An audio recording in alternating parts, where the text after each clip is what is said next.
सतगुरु मेरा श्याम जी मैं अहनिस चराई रहूं। सतगुरु मेरा श्याम जी मैं अहनिस चराई रहूं। सनबंध मेरा याही सो, सनबंध मेरा याही सो मैं ताथे सदा सुख लाऊं। सतगुरु मेरा श्याम जी मैं अहनिस चराई रहूं। अहनिस चराई रहूं।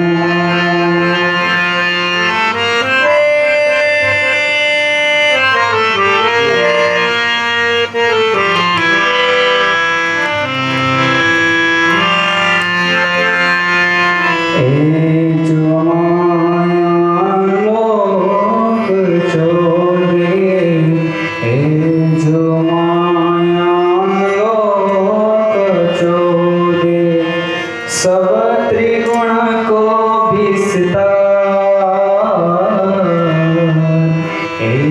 जो माया लोक चोरे, सब त्रिगुण को विस्तार। मोहा हम थे उपजे, मोहा हम थे उपजे ताथे छूटत नाही विकार। ताथे छूटत नाही विकार। सतगुरु मेरा श्याम जी मैं अहनिस चराई रहूं।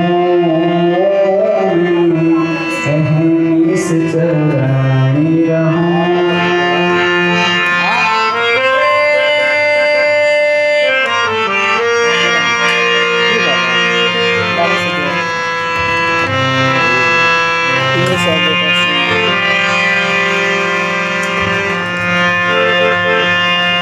इत शास्त्र शब्द के पास रे,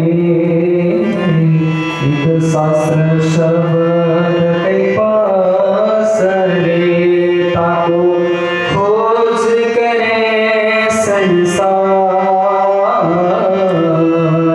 इत शास्त्र शब्द के पास रे, ताको खोज करे संसार।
जा कारण माया रची शास्त्र पिता करण खेल भी एही देखती खेल भी एही देखती और अर्थ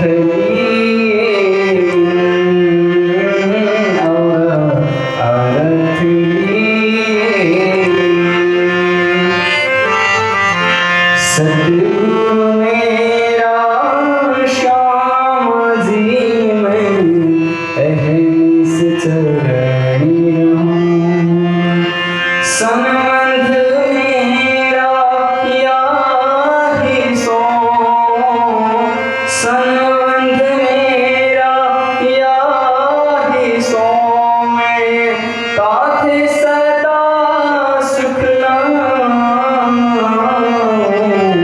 सद्गुरु मेरा श्याम जी मैं अहनिस चरणी रहूं अहनिस चरणी रहूं अहनिस चरणी रहूं।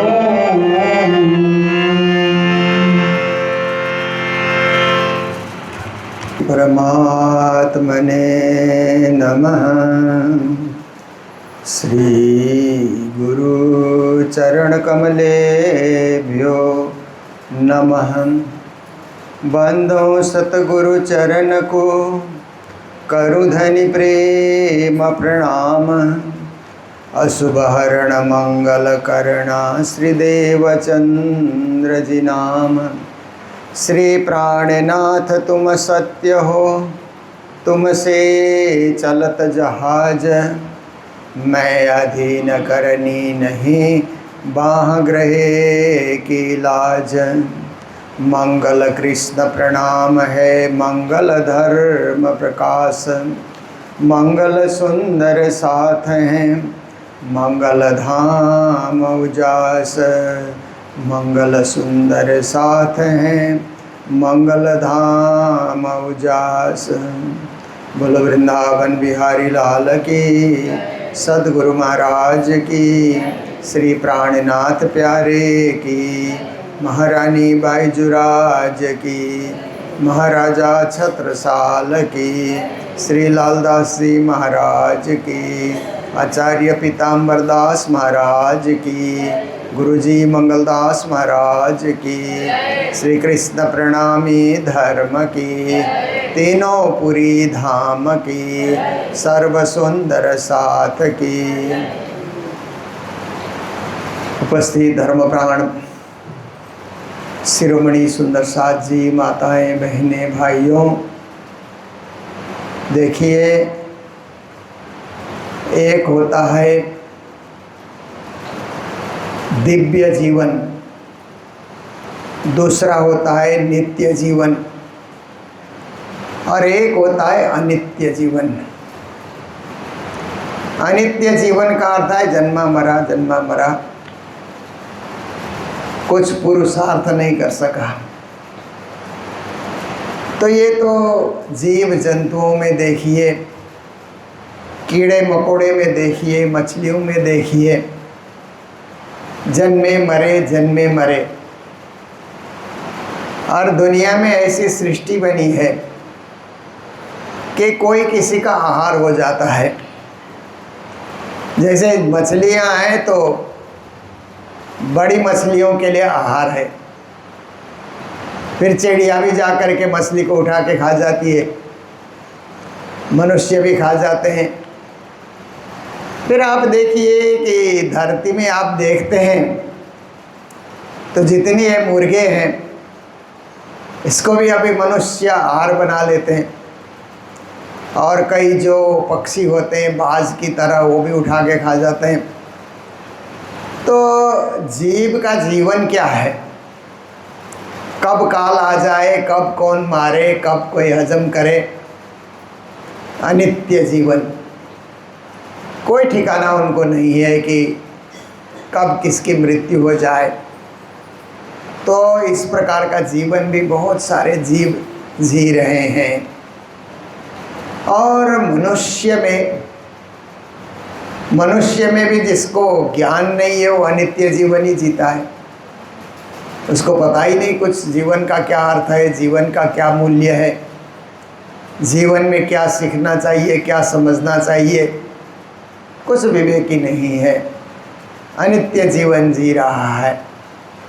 और एक वर्ग है जो भक्ति से जुड़े हुए हैं, परमात्मा से जुड़े हुए हैं, वो नित्य जीवन की खोज करते हैं।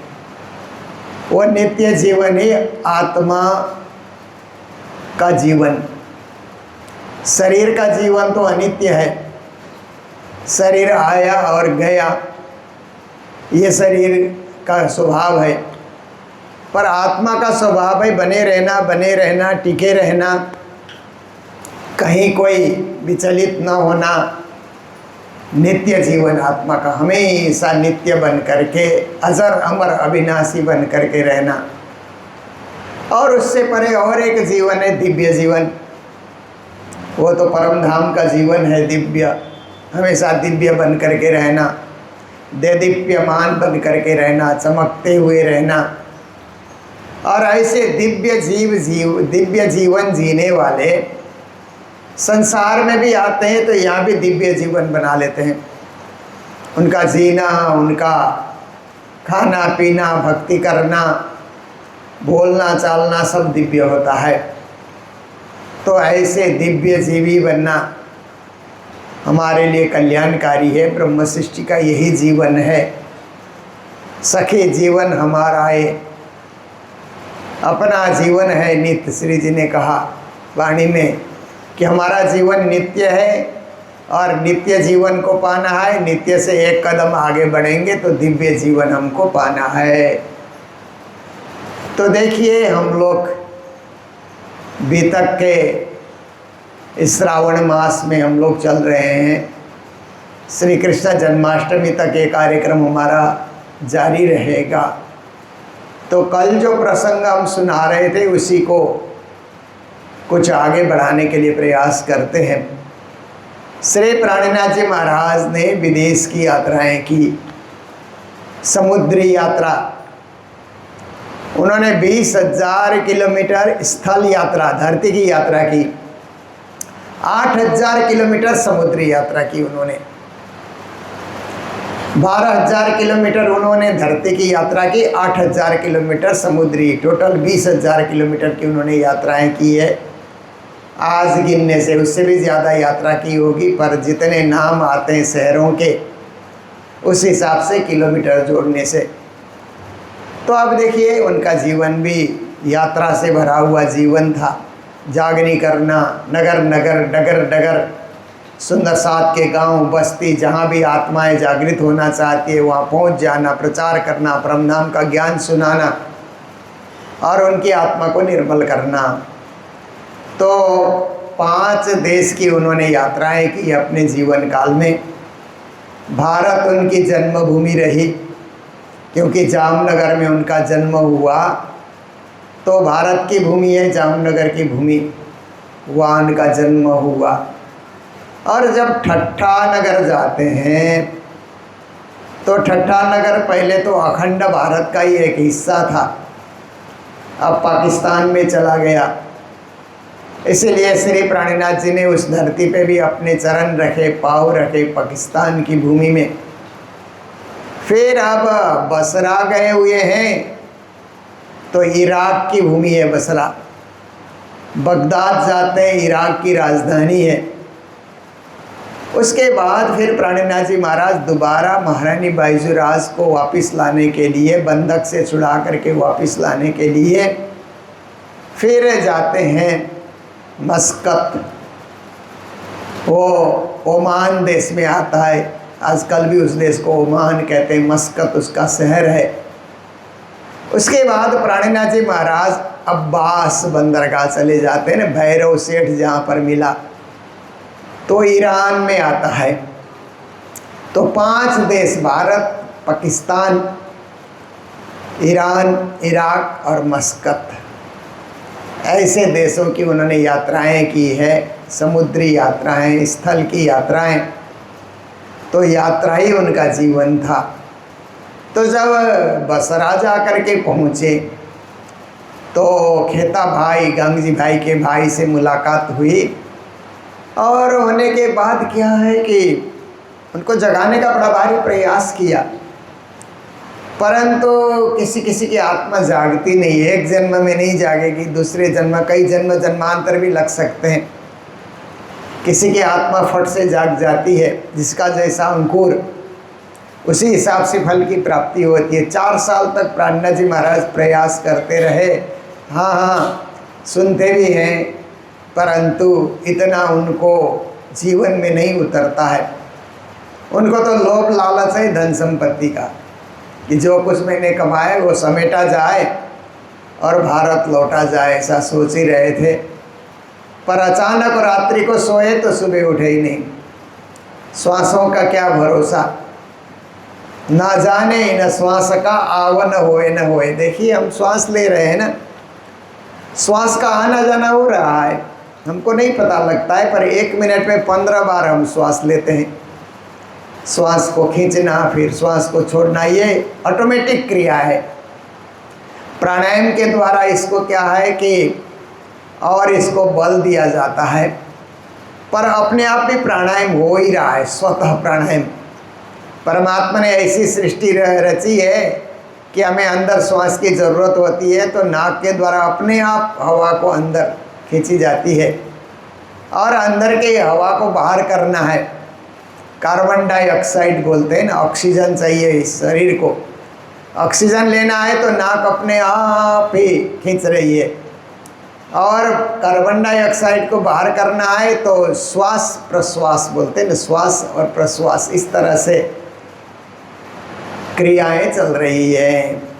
तो आप देखिए कि आपने प्रश्वास कर दिया, श्वास निकाल दिया, और श्वास लेने का क्रम जारी नहीं हुआ, तो वही समाप्त। जीवन इतना क्षणभंगुर है कि लोग अहंकार करते हैं, लड़ते हैं, झगड़ते हैं, मेरा मेरा करते हैं, कुश्ती लड़ते हैं, क्या नहीं करते।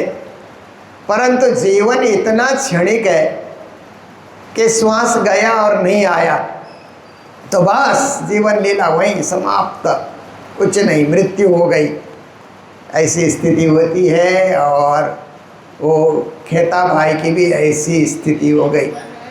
पर खेता भाई ने जाते जाते मेराज ठाकुर को ऐसा ज़रूर कहा था कि मेराज ठाकुर, आप मुझे ये धन संपत्ति बटोर करके जो हिंदुस्तान चलने की बातें कर रहे हैं, पर मैंने अनर्थ के द्वारा भी धन कमाया, धन बटोरा है, सही नीयत से नहीं, गलत नीयत से भी धन मैंने बटोरा है। तो ऐसे गलत नीयत से जो धन मैंने इकट्ठा किया है, शायद ही इससे धर्म की सेवा हो। मुझे तो लगता है कि सरकारी कोष में शायद जमा हो जाए, या जल में या स्थल में कुछ भी कोई कांड हो करके मेरा धन स्वाहा हो सकता है, फिर भी हम कोशिश करेंगे, ऐसा उन्होंने कह रखा था।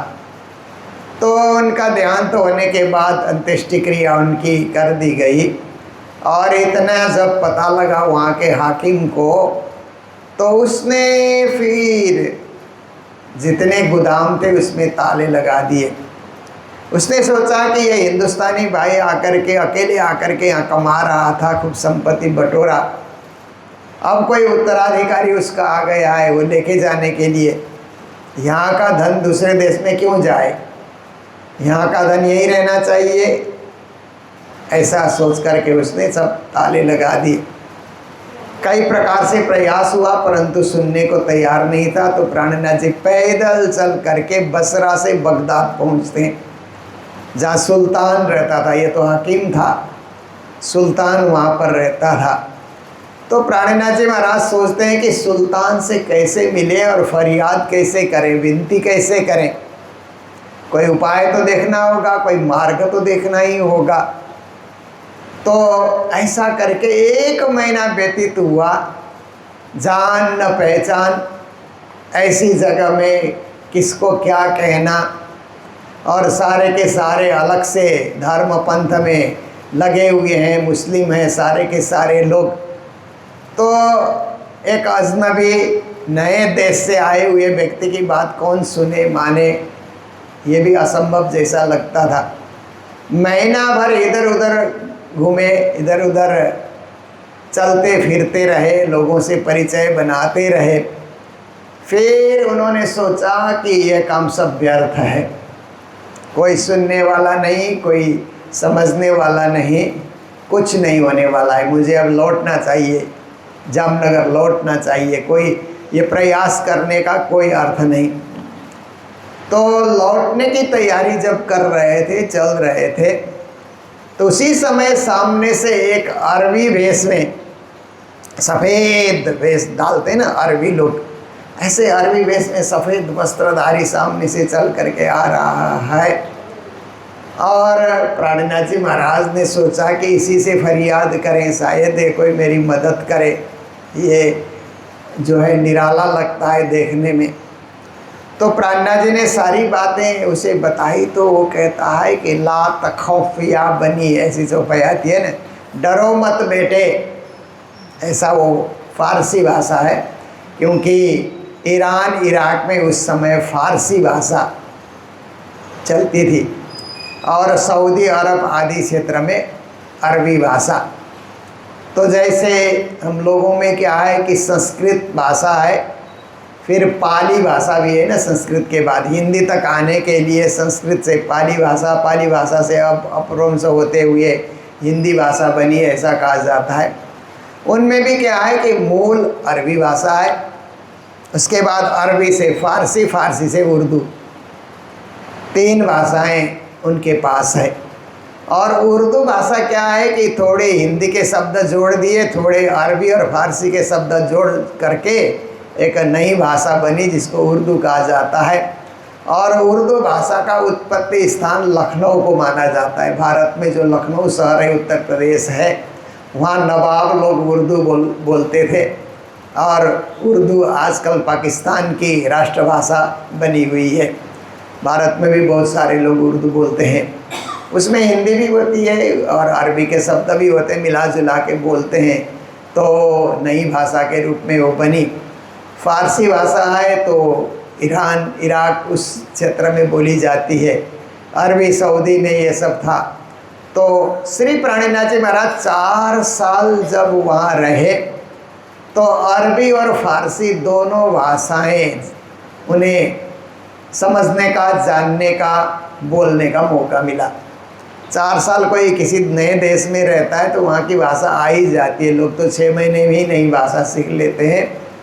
प्राणनाथ जी को अब उनको वो सब भाषाओं का अनुभव हो गया। प्राणनाथ जी को सीखना पड़ा ऐसा तो हम नहीं कह सकते हैं, पर देखते सुनते सब कुछ उनको ध्यान में आ गया। तो उसने कहा कि डरने की कोई ज़रूरत नहीं है बेटे, ये जो शुक्रवार आता है न, जुम्मे का दिन नमाज अदा करने का, तो यहाँ का सुल्तान निकलता है और उसके जो है मंत्रीगण भी निकलते हैं, तो सिपाही भी साथ में होते हैं और मस्जिद में नमाज पढ़ने के लिए सुल्तान जाता है। तो ऐसा करना कि उस समय बिना डरे सुल्तान के सामने खड़े होकर के बात कहना, अपनी बात कहना, जो कुछ आपके ऊपर बीती है और आपके रिश्तेदार का धन जिस प्रकार हाकिम ने हड़पा है, ताला जड़ दिया है, उस पर फरियाद करना।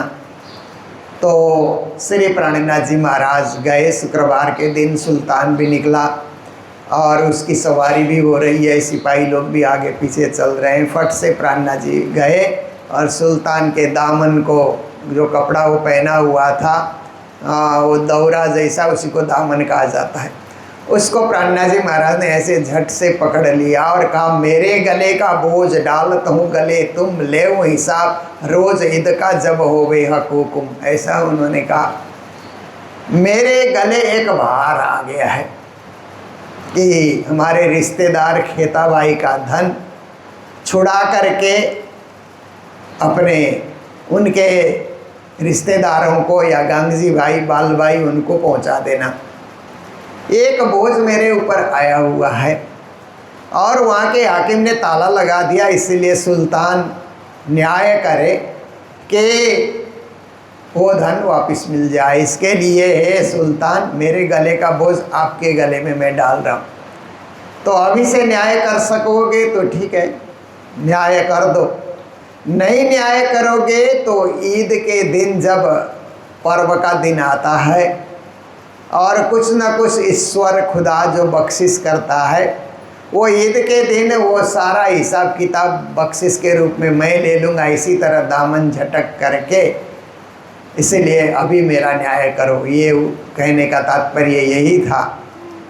तो सुल्तान के दामन को झटका गया तो यहाँ पर जो तनी बोलते हैं ना, बांधते हैं ना, वो भी टूट गए।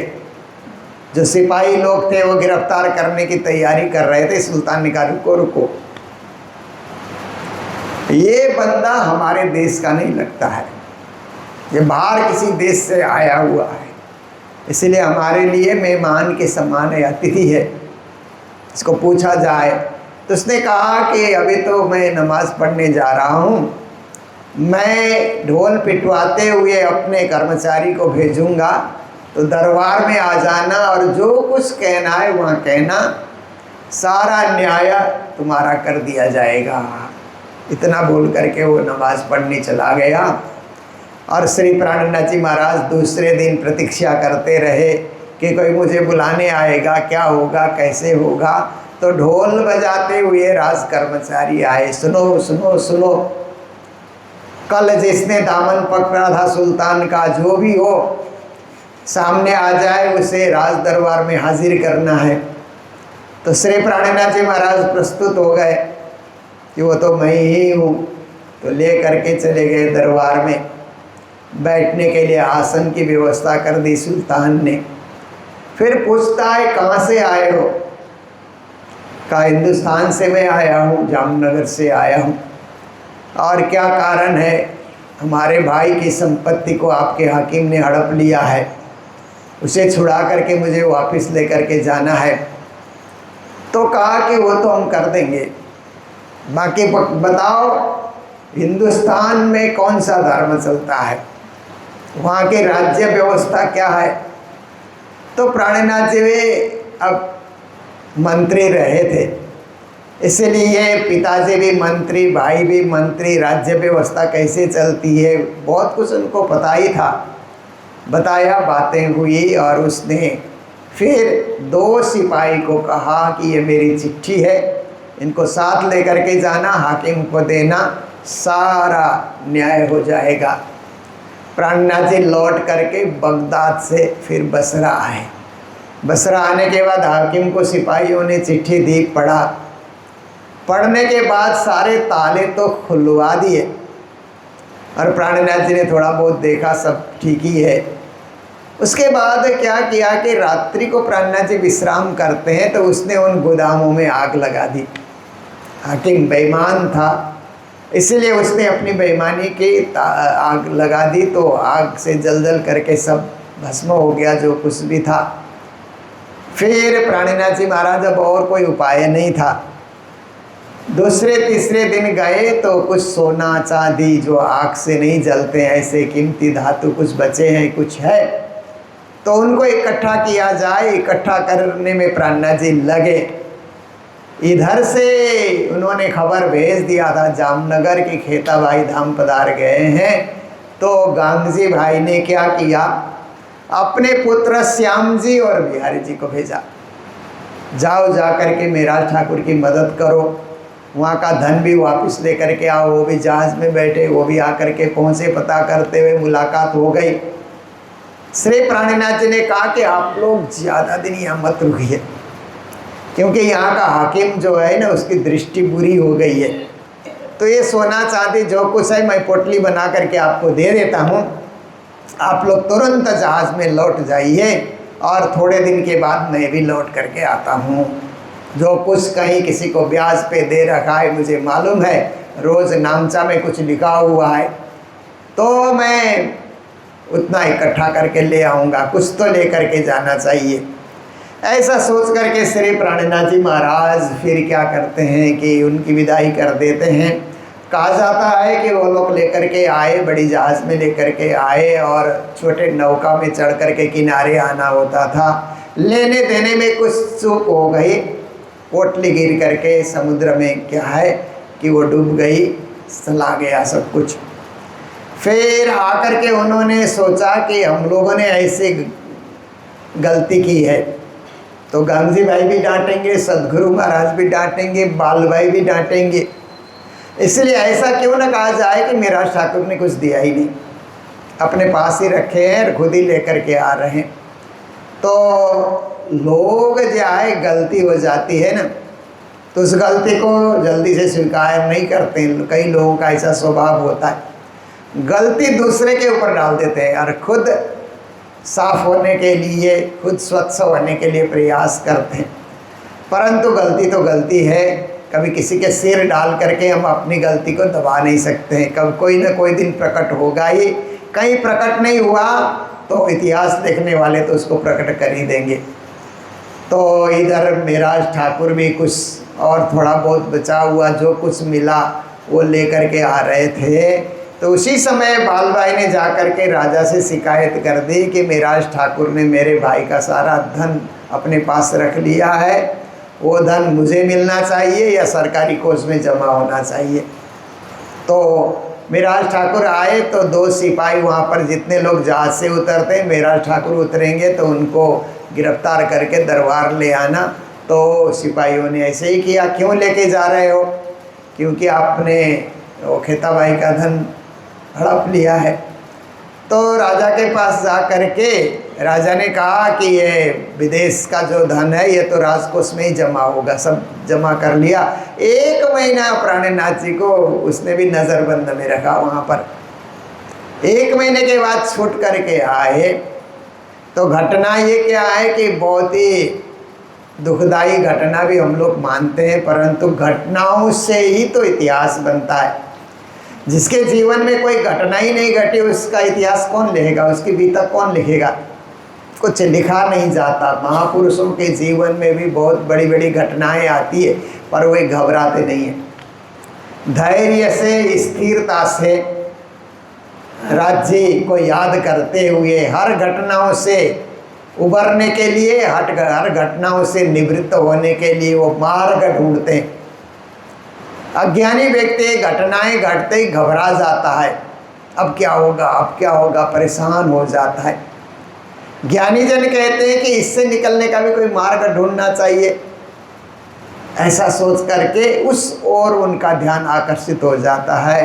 तो उसी बीच में कहा जाता है कि बाल भाई ने सदगुरु महाराज को कहा कि उनके प्रणाम को स्वीकार नहीं करना, हो तो धन लेकर के आए, उनकी नीयत ठीक नहीं थी, हमारे भाई का धन सब कुछ रखना चाहते थे। सुनी सुनाई बात। और सदगुरु महाराज धर्म संकट में आ गए, क्योंकि कभी कभी बड़े बड़ों को भी धर्म संकट की घड़ी आ जाती है, कुछ ऐसा समय आ जाता है। तो श्री प्राणनाथ जी महाराज सदगुरु के चरणों में गए तो कहा जाता है कि बाल भाई ने ये भी कहा कि अगर आपने मेराज ठाकुर को उनका प्रणाम स्वीकार किया तो मैं जिंदा नहीं रहूँगी, मैं आत्महत्या कर लूँगी, ऐसे भी कहा था। उस बीतककार कहते हैं। तो सदगुरु महाराज को लगा कि ऐसे समय में अब क्या किया जाए, तो मौन लेकर के रहे सदगुरु महाराज। थोड़ी देर प्रणाम किया, बैठे, परंतु बातचीत सामने आमने सामने न होने के कारण, प्रणाम का जवाब प्रणाम से न मिलने के कारण मेराज ठाकुर का 5 साल तो ऐसे ही हो गए थे। 4 साल अरब में रहे, फिर आने में थोड़ा टाइम लगा, 1 महीना उधर, ऐसे कुल मिला करके 5 साल जैसे ही हो रहे हैं। तो सदगुरु तो कुछ बातचीत नहीं कर रहे हैं, तो कोई कारण जरूर होगा। फिर उन्होंने सोचा कि मैं अधिक देर यहाँ रुक करके रहूँगा तो सदगुरु महाराज को दुख ही होगा, कोई घटना है, कोई कारण है, कोई चीज़ है, इसलिए मुझे अब यहाँ नहीं रहना चाहिए, तो घर ही जाना चाहिए। तो घर चले गए, घर में सभी से मिले। माता पिता से भी मिले, भाई लोगों से भी मिले, भाभीयों से भी मिले। और इस प्रकार से श्री प्राणनाथ जी महाराज क्या है कि फूलबाई भी थी, सबसे वहाँ पर मिलना जुलना हुआ और घर ही में रहे। इसी बीच में 2 साल घर में रहे हैं। तो क्या होता है कि 2 साल घर में रहने से उसी बीच में माता पिता का धाम गमन भी हो गया, तो अंत्येष्टि करने का मौका भी मिला, माता पिता की सेवा भी हुई साथ रहने से। तो इस प्रकार से अभी 2 साल बीत गए। तो कहते हैं कि एक दिन भाभी ने कटु वाक्य सुनाया। ऐसे तो देवर भाभी में कहा सुनी होते रहती है ना, मजाक भी बहुत करते हैं, देवर भाभी को चिढ़ाता है, भाभी देवर को चिढ़ाती है। ये एक क्या है कि पहले से ही ये परंपरा चली हुई है। और फिर कभी कभी क्या होता है कि भाभी का स्थान तो माँ के समान भी होता है, ऐसा भी माना जाता है, पर समय के हिसाब से सब लोग चलते हैं। तो एक रोज़ भाभी ने कहा कि मेराज ठाकुर तुमको क्या हो गया है? पहले तो सुबह उठते ही मेरे सद्गुरु नौतनपुरी धाम वहीं जाना चाहिए, चलना चाहिए, ऐसे करके सुबह सुबह नहा धो करके निकलते और वहीं जा कर के 2, 4, 5 घंटा लगा करके आते थे। जब से अरब जा कर के आए हैं तो तब से क्या हो गया, गुरु शिष्य का संबंध कैसे टूट गया कि जाते ही नहीं आप, न वो बुलाते, उधर से बुलावा भी नहीं आ रहा है और तुम जाते भी नहीं हो, क्या बात है, क्या कारण है? और हंसते हंसते भाभी ने कहा कि कोई समय ऐसा था, तुम्हें मालूम है कि सामल जी ने, तुम्हारे भैया ने सदगुरु के पास जाने से रोका था, तो आप डंडे लेकर के बड़े भैया के पीछे पड़े थे। अब वही बड़ा भैया जो कमा रहा है, घर चला रहा है, उसी में आपको गुजारा करना पड़ रहा है। तो ये मेराज ठाकुर के लिए भाभी के मुख से निकले हुए एक बाण के समान, तीर के समान दिल में चुभने वाली बात हो गई कि भाभी इतना मुझे बोल रही है तो अभी घर में मुझे एक दिन भी नहीं रुकना चाहिए। तो उन्होंने सोचा कि जाएं तो कहाँ जाएं। तो जाम राजा का एक भाई धरोल में रहता था, जामनगर से बगल में ही धरोल है, वहाँ पे काला जी उसका नाम था, वो जाम राजा का ही छोटा भाई था, इसलिए परिचय उससे निकल गया और उसे मंत्री की ज़रूरत थी। तो श्री प्राणनाथ जी महाराज गए तो उसने मंत्री पद पे नियुक्त किया, धरोल के मंत्री हो गए और देश के कारोबार में, देश के हिसाब किताब में, न्याय देने में, सब कार्य में संलग्न हो गए। 2 साल व्यतीत हो गए वहाँ पर। तो मेराज ठाकुर का मन तो तड़प रहा है, सोचते हैं कि कभी न कभी तो सदगुरु महाराज बुलाएंगे ही, पर एक तरफ सदगुरु महाराज ने भी प्रणाम स्वीकार नहीं किया, धार्मिक क्षेत्र से भी वंचित रहा, और एक परिवार में गए तो भाभी ने कटु वाक्य सुनाए तो पारिवारिक क्षेत्र से भी वंचित हो गया। दोनों क्षेत्र से मैं वंचित हूँ। ठीक है, देश का काम है, जनता का काम है, राजा का काम है, वो तो मैं कर ही रहा हूँ, पर दोनों ओर से मुझे वंचित होने का ऐसा क्या हुआ, कैसी घटना है, ये मन में तो चिंतित रहते हैं, विचार करते हैं। तो उसी समय विक्रम संवत 1712 आया तो सदगुरु महाराज का धाम जाने का वक्त आ गया। 74 साल तक सदगुरु महाराज इस धरती पे रहे हैं। शरीर थोड़ा अस्वस्थ होने लगा तो उन्होंने बिहारी जी को और बालबाई को कहा, बुला करके कहा कि मेराज ठाकुर इस वक्त कहाँ है? मेरा धाम का दरवाज़ा मुझे बंद दिखता है। जब जब भी सूरता को परमधाम में मैं लौटाता हूँ तो ऐसा लगता है कि परमधाम के मूल दरवाजे के सामने इंद्रावती सखी खड़ी खड़ी रो रही है, ऐसा दृश्य मुझे दिखलाई देता है। इसका मतलब है कि इंद्रावती मेरे से दुखी है, उनको बुलाना चाहिए, आश्वासन देना चाहिए, सांत्वना देना चाहिए उनको, इसलिए जाओ बुलाओ। तो बुलाने के लिए कभी बालबाई, कभी बिहारी जी जाते हैं, परंतु एक मंत्री का दायित्व लिया है तो अभी के अभी छोड़ना मुश्किल था। कोई और नए व्यक्ति को ढूंढ करके वहाँ नियुक्त किया जाए तब तो उससे दायित्व से मुक्त हो सकते थे। तो बाल भाई ने कहा कि याद कर रहे हैं, ठीक है मैं आने की कोशिश करता हूँ, जल्दी आने की कोशिश करता हूँ। बिहारी जी आए तो पिताजी बीमार है, कुछ अंबर कस्तूरी दवाई औषधि के लिए कुछ मंगा रहे हैं, वो मंगवा के दे दिया, आप लेके जाइए, मैं भी आ रहा हूँ। तीसरी बार बाल भाई दौड़ करके आए, क्योंकि सदगुरु महाराज ने कहा कि तुम लोग कैसे हो, बुलाते क्यों नहीं हो, मेरी आत्मा अटकी हुई है, इसलिए जल्दी से जल्दी बुला करके ले आओ।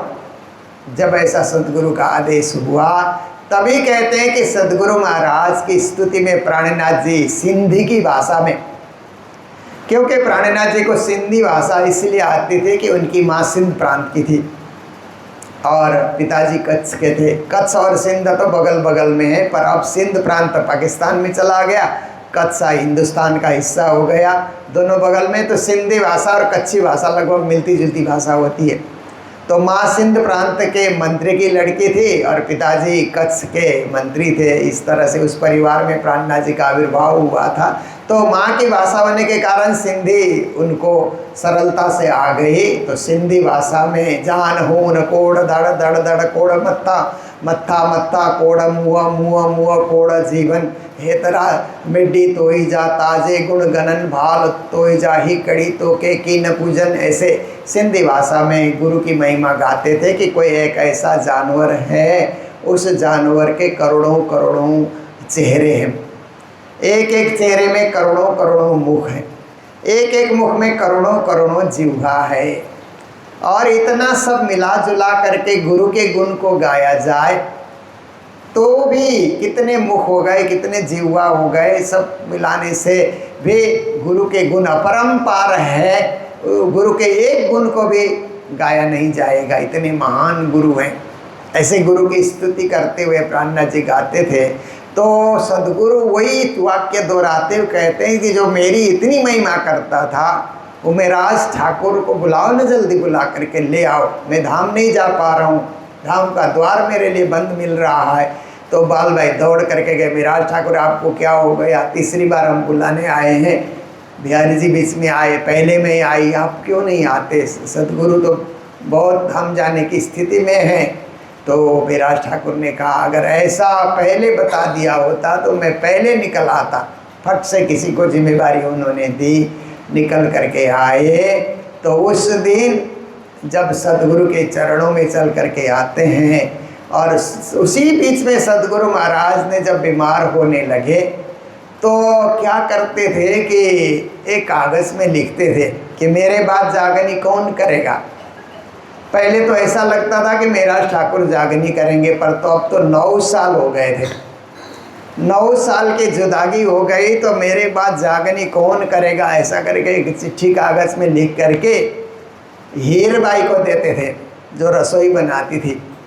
और हीरबाई को सदगुरु महाराज ने कहा था कि जब रसोई ग्रहण करने के लिए श्री कृष्ण जी पधारते हैं ना तो उनकी जेब में डाल देना। तो एक लिखी, 2 लिखी, 69 यो 69 पातियाँ लिखियाँ धामधनी ऊपर, तब सैया हमने भी लिखी पर नेक न दई खबर रहा। संबंध में चौपाई आती है 69 चिट्ठी, 78 चिट्ठी तो सदगुरु महाराज ने लिखी, रोज़ ही लिखते थे। और एक चिट्ठी में सुंदर साथ का भी सही कराया, सब सुंदर साथ भी सही करो इसमें कि राज्य क्या जवाब देते हैं। तो तब सैया हमने भी लिखी, सब सुंदर साथ ने भी सही कर दिया। उसमें 69 चिट्ठियाँ हो गई थी, कोई जवाब कृष्ण जी नहीं दे रहे थे। पर आज मेराज ठाकुर आकर के जब सदगुरु को प्रणाम करते हैं, झुक करके प्रणाम करते हैं, तो 69 की 69 चिट्ठियाँ वहाँ पर फट फट फट फट गिर जाती हैं। और पहले तो सदगुरु कहते कौन हो, मेराज ठाकुर हूँ, तो फट से पहचान जाते हैं। और उनको लगा कि ये चिट्ठियाँ वहाँ पर गिरी तो लगा कि मेराज ठाकुर के द्वारा ही मैं आगे जागनी होगी। विश्वस्त हो गए कि राज्य ने मुझे जवाब दे दिया। आओ बैठो, बड़े दिनों के बाद मुलाकात हुई है, कैसे हो, सब कुछ पूछ लिया। और पूछने के बाद फिर उन्होंने कहा कि हाँ तुम भूखे आए होंगे, एक बात ये बताओ कि राजकाज का कार्य पूरी तरह छोड़ के आए हो कि दोबारा जाना है? कहा नहीं, मैं पूरी तरह छोड़ करके आया हूँ। तो छोड़ करके आए हो तो बहुत अच्छा हो, अब धर्म का ही कार्य करना है जीवन भर। ये सारा प्रचार प्रसार, ये संपूर्ण दायित्व तो हम तुमको सौंप देते हैं, ऐसा सदगुरु महाराज ने कहा। और निराज ठाकुर भी अब वो दायित्व लेकर के 22 दिन तक, जन्माष्टमी की तिथि थी उस तरफ, एक तरफ नौतनपुरी धाम में जन्माष्टमी मनाने की सजावट इत्यादि सब तैयारी कर रहे हैं, एक तरफ सदगुरु महाराज बीमार पड़े हुए हैं। सदगुरु के चरणों में ही 22 दिन तक वहाँ पर रहे और धर्म चर्चा ज्ञान वार्ता 9 साल का जो दर्द था वो 22 दिन में उसको मिटा दिया, उसको धो दिया और वो दर्द दिल से निकाल दिया। अब संतुष्टि हुई, 22 दिन में इतनी सेवा का मौका मिला कि उन्हें लगा कि कुछ जुदाई हुई ही नहीं है, क्योंकि दूर जाने का अनुभव लंबा होता है, पर मिलने के बाद एक पल में दूर जाने का दुख सब भुला दिया जाता है, क्योंकि मिलन का सुख इतना प्रभावी होता है, विछड़न का दुख तत्काल दूर हो जाता है ना।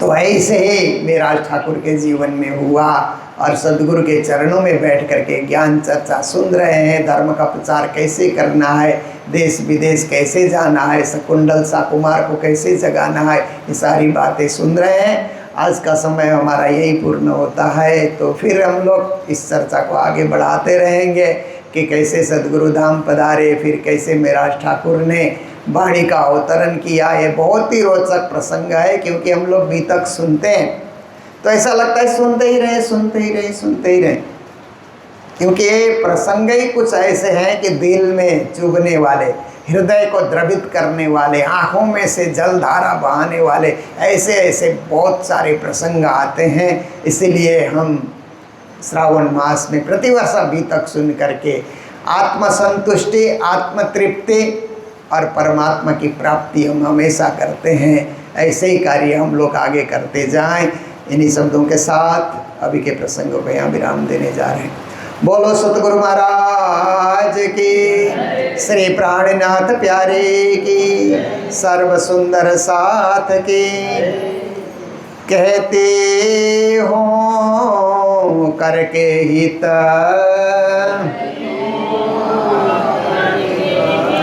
सारे दिन की यही विरात, तुम्हारे जो दृढ़ कर चित्ता, अपना जीवन है नीत,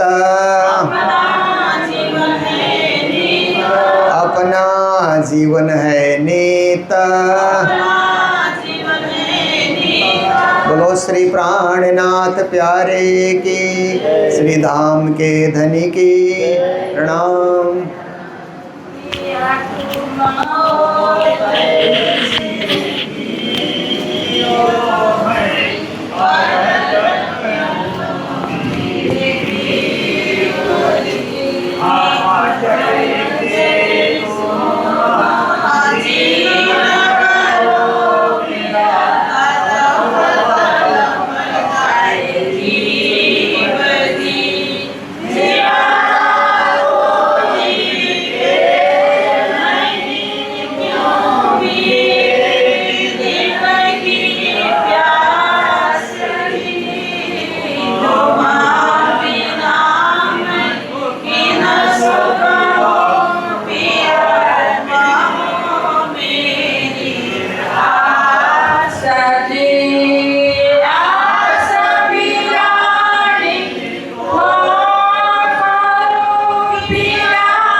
पिया कीजिए हास विलास जी श्री मामती जुगल किशोर पर वरियहनावली बली जी सदा सुखदाता धामधनी मैं गाऊं इनावत जी श्री मावती जुगल स्वरूप परवरी अमनावली बलि जात जी पिया तुम हो तैसी कीजिए मैं अर्ज करो मेरे पिया